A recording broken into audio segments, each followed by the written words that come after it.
Assalamualaikum warahmatullahi wabarakatuh. Alhamdulillahi rabbil alamin. Wa bihi nasta'inu ala umuri dunya waddin. Wassalatu wassalamu ala asrafil anbiya'i wal mursalin wa ala alihi wa sahbihi ajma'in. Amma ba'd. Pertama-tama, marilah kita panjatkan puja dan puji syukur kehadirat Allah Subhanahu wa Ta'ala yang telah melimpahkan banyak sekali kenikmatan kepada kita semua. Yang saya hormati Bu Haji Nur Hasanah MAG selaku dosen pengampu mata kuliah Sosiologi Pendidikan kelas A. Di sini saya sebagai moderator akan menyampaikan hasil dari presentasi kelompok kami yang berjudul Pendidikan dan Masyarakat. Sebelumnya, perkenalkan dari kelompok kami, kelompok 3, yaitu saya sendiri Faizal Ramadan, NIM 2119031, Putri Naini Zulfa, NIM 2119010, Vina Firqatun Najiyah, NIM 2119027, Muhammad Fatur Rahman, NIM 2119038. Langsung saja materi pertama yang akan disampaikan oleh teman saya. Terima kasih. Assalamualaikum warahmatullahi wabarakatuh. Saya Putri Naini Zulfa dengan NIM 2119010. Di sini saya akan memaparkan materi mengenai hubungan individu dan masyarakat. Menurut Soekanto 1983, sehubungan dengan kajian tentang hubungan individu dan masyarakat, terdapat 3 kelompok besar pemikir yang mempunyai perbedaan penekanan dalam pokok pikirannya, yaitu kelompok pertama, Spencer, Pareto, dan Watt, yang berpendapat bahwa individu mempunyai kedudukan yang lebih dominan daripada masyarakat. Kelompok 2, Comte dan Durkheim, yang berpendapat bahwa masyarakat mempunyai kedudukan yang lebih dominan daripada individu. Kemudian kelompok 3, Sumner dan Weber, yang berpendapat bahwa terdapat saling ketergantungan antara individu dan masyarakat. Assalamualaikum warahmatullahi wabarakatuh. Perkenalkan, nama saya Vina Firqatun Najiyah, NIM 2119027. Di sini saya akan membacakan materi yang kedua dan ketiga. Hubungan pendidikan dan sumber daya manusia. Abad 21 merupakan era pengetahuan dan informasi, di mana pada era ini terjadi perubahan yang sangat cepat dalam berbagai bidang kehidupan umumnya dan khususnya dalam bidang teknologi dan ilmu pengetahuan. Untuk itu, maka dunia pendidikan perlu menyiapkan sumber daya manusia yang memiliki keahlian agar tetap survive di era ini, yaitu yang ke-1, kemampuan berpikir kritis dan kemauan bekerja keras. Yang kedua, kreativitas. Yang ketiga, kolaborasi. Yang keempat, pemahaman antar budaya.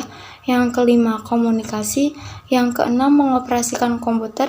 Yang ketujuh, kemampuan belajar secara mandiri.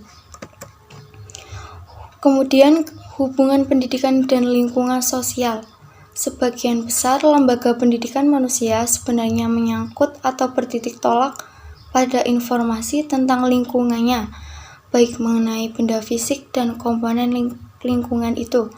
Prinsipnya yang mengatur hubungan antara komponen tersebut, proses dan cara kerjanya, ataupun gagasan dan keinginan yang ada dalam otak manusia mengenai bagaimana seharusnya lingkungan itu. Berkaitan erat dengan ini adalah relevansi lingkungan yang ketiga, yaitu dari segi fungsi lembaga pendidikan. Seperti yang dikemukakan banyak pakar, bahwa salah satu fungsi penting lembaga pendidikan bagi manusia dalam masyarakat adalah pengamatan lingkungan. Yang ke-1, pendidikan berkenaan dengan perkembangan dan perubahan kelakuan anak didik. Yang kedua, pendidikan pertalian dengan transmisi pengetahuan, sikap, kepercayaan, keterampilan, dan aspek-aspek kelakuan lainnya kepada generasi muda.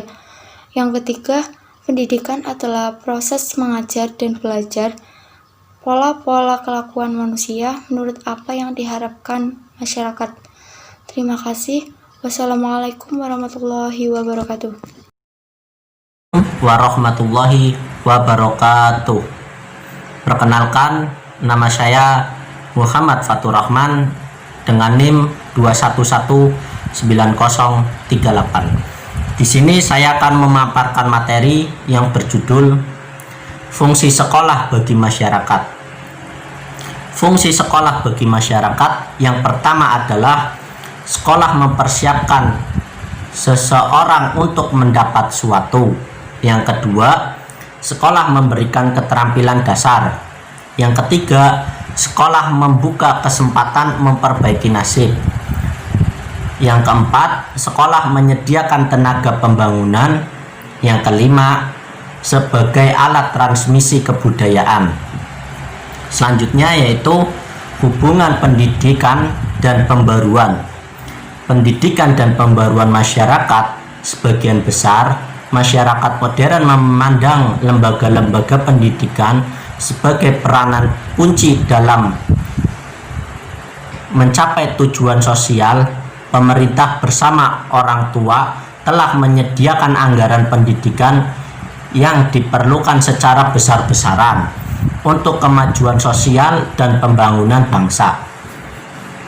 Untuk mempertahankan nilai-nilai tradisional yang berupa nilai-nilai luhur yang harus dilestarikan seperti rasa hormat kepada orang tua, kepada pemimpin, kewajiban untuk mematuhi hukum-hukum dan norma-norma yang berlaku, jiwa patriotisme dan sebagainya.